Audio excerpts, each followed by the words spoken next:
Welcome everyone to the Inner Rebirth podcast. This is the space where deep thinking meets creative expression, and we have the conversation which breaks the box.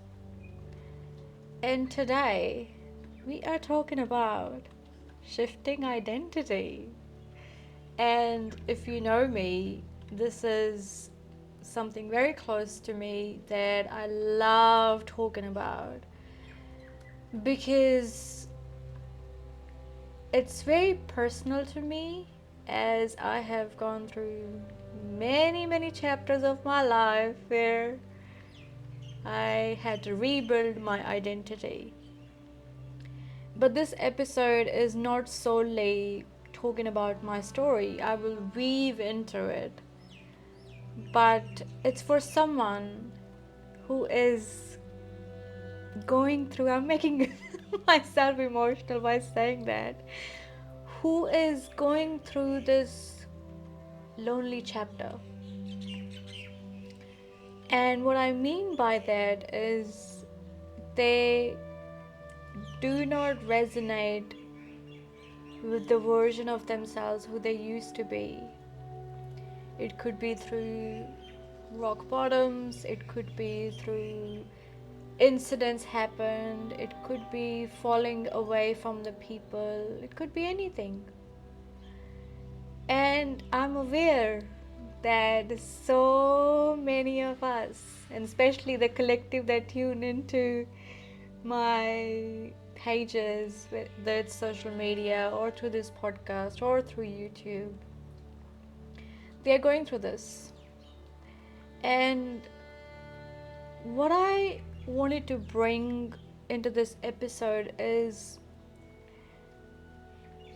a hope of creation, because I want to bring an element of nature into this message.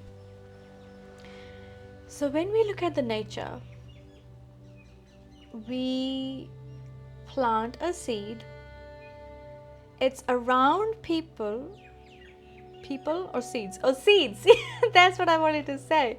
And I don't want to cut it because it just takes away that natural expression how we speak. We make mistakes, right? So I just want to keep it. When we plant a seed, it's around other seeds, but that seed is alone. And that seed gets into the dark soil. The dark times of our life is that soil. It's not forever. And when that seed starts to sprout, that seed has to break, right? That's exactly what happens when we shift our identities. Life gives us scenarios where we kind of feel like, wow, it is really breaking me apart now. And it really depends on someone's sensitivity level as well, that how they take in that incident, or I can say the cracking open stage. And I truly understand that that cracking stage is not easy. And it's from my personal experience that I'm sharing with you, whether it was rebuilding my life after losing my husband through an accident, or whether it was through health crisis, or there's so many things that happened in my life. In that phase of being in the dark soil, what I realized that I get to meet my potential. That what I believe in. Am I still holding on to the stories of other people who have conditioned us in a way that, find a person, get married, and after that you start to live your life, and then you can do all of those things. And I'm not saying it's my story, but this is the kind of box that we have been put into, that you get to a certain age, you start this, after the studies you marry, and then you have a job, and you buy a big houses, then you buy big cars and all of that. I'm not saying it's bad thing, but we kind of live life what is normalized around us, and then we realize that it was actually never our story. This is actually we never wanted to live, and we put on this mask of identity which wasn't even ours. And during that phase of cracking open, those masks fall away because nothing resonates with you anymore. Personally, for me, I used to be very dependent on men or my family, and when things happened in my life, I was like, whoa. But that also can be the inspiration for us, that whoa, we are here to shapeshift. Just like a little seed gets into a little plant, and then the flowers come in, or if you're looking at the vegetation, then the vegetables come in. We are meant to shapeshift as well. So why we are holding on to who we used to be, right?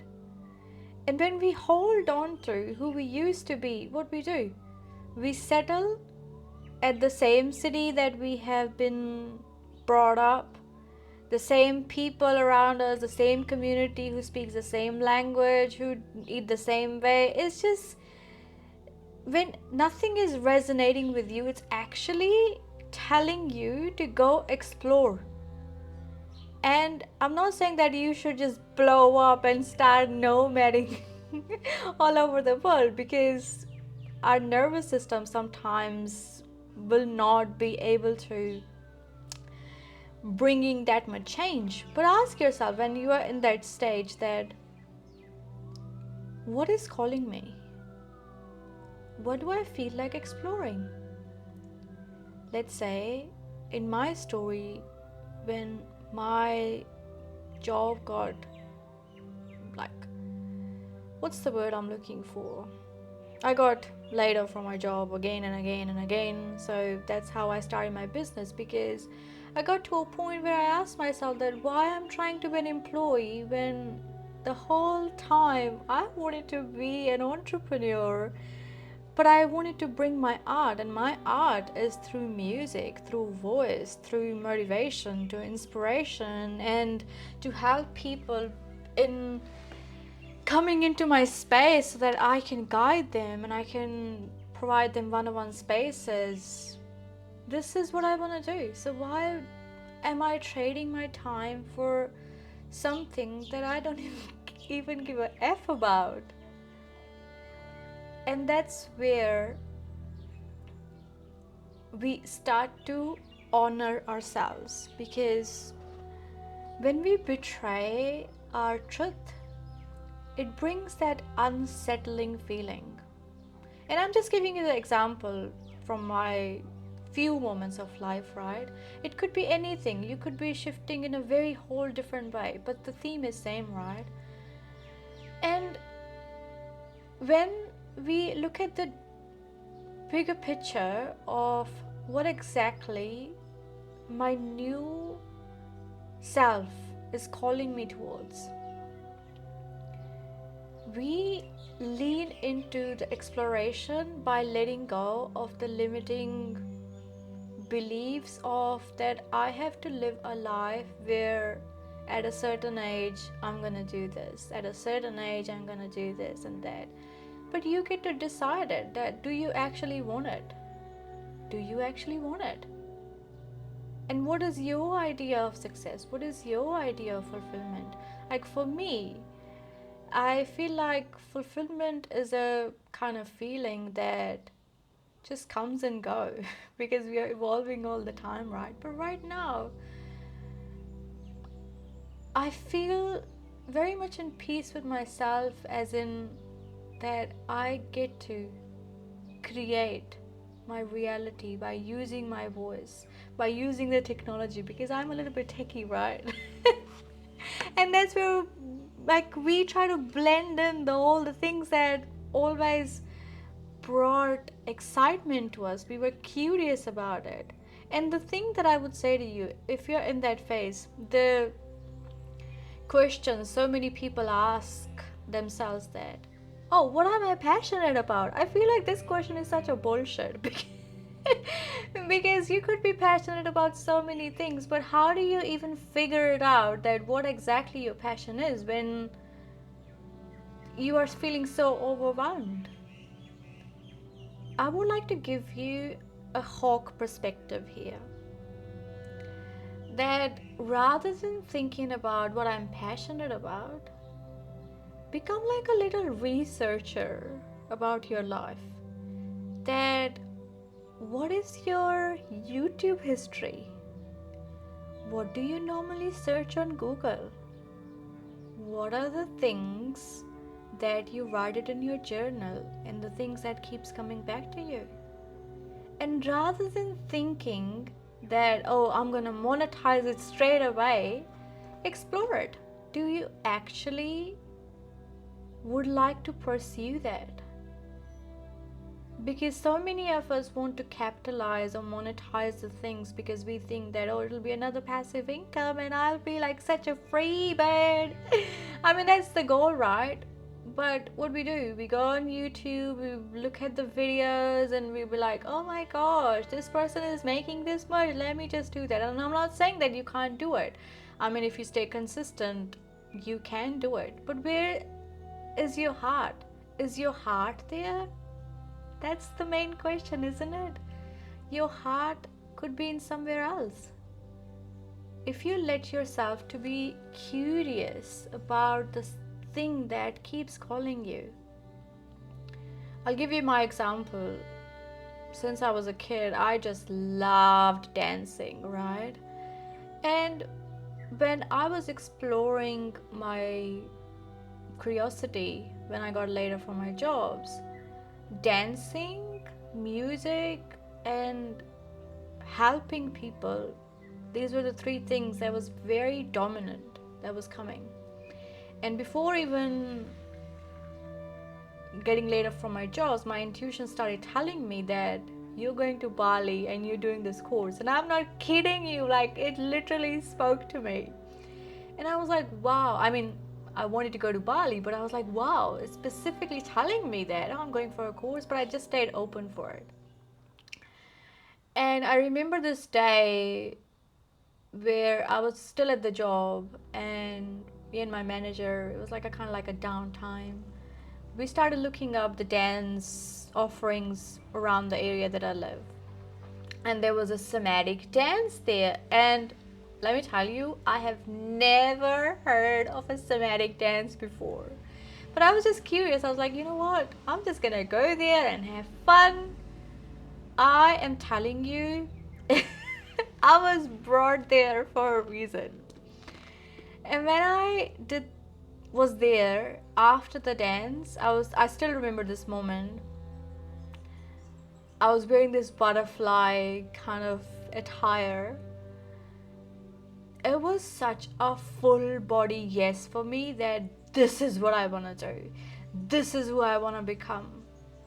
And I came home and I was like, wow, this is something that's really speaking up to me. And I asked the girls that, could you please teach me? Because that's the other part of shifting identity as well, that you can either do it yourself and just fuck up your head trying to figure it out, or you can ask the people who are already living that reality. And that's what I help people with. Like, why do you want to lowball things when you can learn from me? And I asked the girls that, could you please teach me? And they referred me to their teacher. And guess what?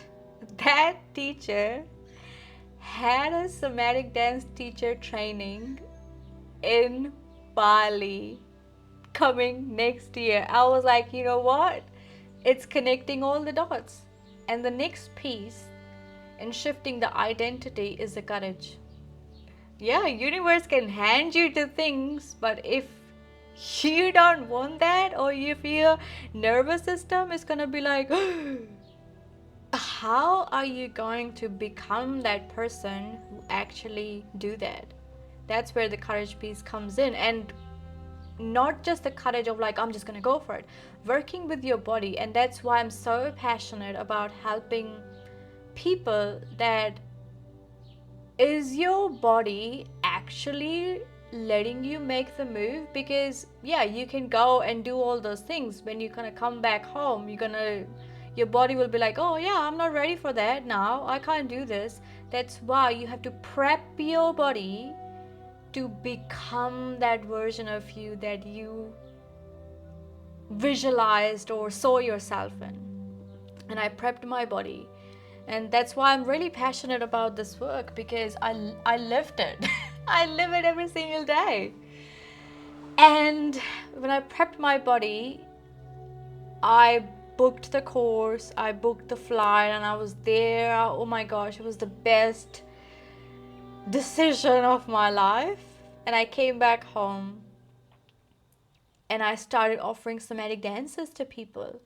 And if you're coming from my social media, I did share the feedback from one of my private client who I did it for her 3 months container. It was such a beautiful feedback, and now I'm at a stage where I'm gonna offer to the groups of people. I'm even gonna put in like one-on-one offerings to people, and that started by curiosity. And this is what I want to say to you, that the reason I'm bringing this curiosity thing again and again, because it always leaves a clue. Your intuition lies there when you go towards your curiosity. Your identity starts to shift when you lean towards your curiosity. And once you start living in curiosity, the pressure cooker feeling that we feel, that we have to just figure it out all the time. I mean, at some stage when we are becoming someone new, you kind of put in the action as well, but the energy shifts. Like, this is all I want to say, the energy shifts, because when we have been coming from a place of doing the things or doing the work from a place of force to the place of creation, that, oh, I love this thing, the energy shifts. You start to become the creator of your life. And a lot of the spiritual people talk about getting out of the matrix and fuck the system and all of that. It's such a very ungrounded approach. Because, okay, where are you going to transcend? Go somewhere in the cloud and sit there? Okay, go do that. Because at the end of the day, you have to come back onto this ground and bring your medicine into this world. And that medicine only comes in when you shift your identity. Because I understand the spiritual aspect, and the soul has taken this form, and eventually we want to transcend to a point where we don't have to come back to this 3D world, right? But why are we bypassing our gifts when we can actually lean towards it? And curiosity is the key. Curiosity is the key to lean towards our gifts, because that heaven that we want to reach, it's actually here. When you start to live that way, you start to live in a, I won't say like it's always a peaceful state, because you're still figuring it out, and it, again, the energy shifts, right? Because you are here to shift, you are here to evolve. Yes, mentality or mindset can evolve, but it's such an inner rebirth. And that's what my whole philosophy is with my brand and my message all over the social media and through my business, that the real shift is actually inside. We can read about all the spiritual books and all about the subconscious mind, all about the nervous system, but are you actually implementing that? And that implementation takes courage.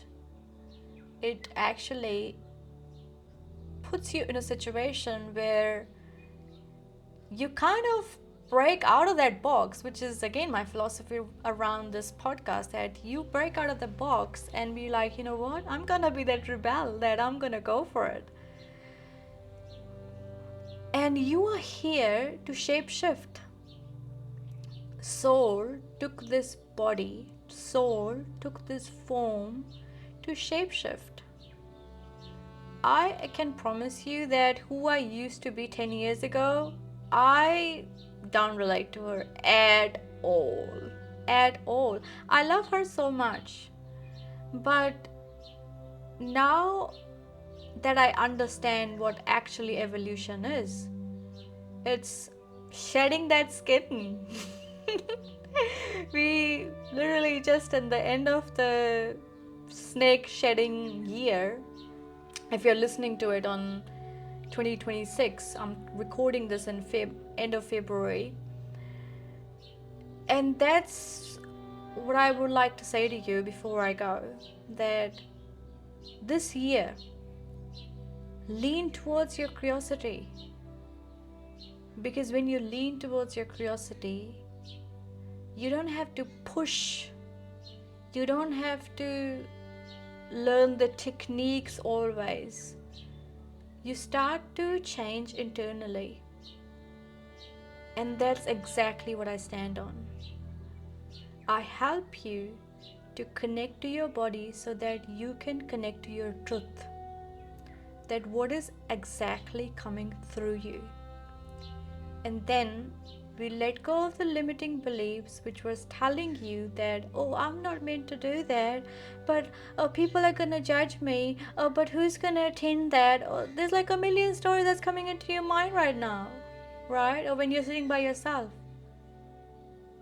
And then I help you to become the leader of your life so that you can lead yourself, as well as you can become that trailblazer for the people who are looking up to you, because that's exactly how we are here to learn the transcendence instead of sitting in just a lotus position, which I feel like we kind of have this image of that's how we do that, right?